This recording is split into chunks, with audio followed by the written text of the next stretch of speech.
Hello అందరికీ welcome back to our channel. ఇవాల్టి వీడియోలో రాయలసీమ స్టైల్లో గోంగూర పచ్చడి ఎలా చేయాలో చూసేయండి. ఇక్కడైతే నేను శనగిత్తనాలు వేయించుకుంటున్నాను. ఇది వచ్చేసి పుల్ల గోంగూర. ఈ గోంగూర తీసుకుంటే టేస్ట్ చాలా బాగుంటుంది. సో నేను అదైతే ఒక కట్ట అయితే తీసుకున్నాను. బాగా వాష్ చేసుకున్న తర్వాత గిన్నెలో వేసుకొని మీ రుచికి తగినంతగా పచ్చిమిరపకాయలు కూడా వేసుకొని ఒక చిన్న టీ గ్లాస్ అనే వాటర్ అయితే వేసుకొని సిమ్లో పెట్టుకొని బాగా ఉడకనివ్వాలి. వీడియోలో చూపిస్తున్నట్టుగా అప్పుడప్పుడు ఇలా కలుపుతూ ఉంటే పచ్చిమిరపకాయలు కూడా మెత్తగా ఉడికిపోతాయి.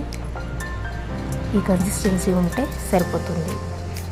గోంగూరలో ఉన్న వాటర్ అన్ని పక్కన తీసుకొని వీడియోలో చూపించినట్టుగా పచ్చిమిరపకాయలు, శనగిత్తనాలు, రుచికి తగినంతగా ఉప్పు కూడా వేసి ఫస్ట్ అయితే మిక్సీ వేసి పెట్టుకోవాలి. ఇందులో వెల్లుల్లి రెప్పలు కూడా వేసుకోవాలి.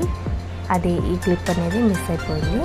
తర్వాత కొంచెం బరకగా వేసుకొని గోంగూర కూడా వేసుకొని ఒక రౌండ్ అయితే వేసుకోవాలి.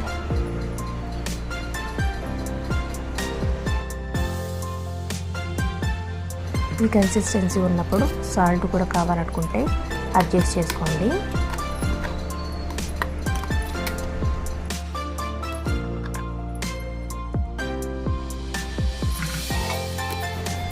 అంతే అండి, సరిపోయింది. ఎంతో టేస్టీగా ఉండే గోంగూర పచ్చడి అయితే రెడీ అయిపోయింది.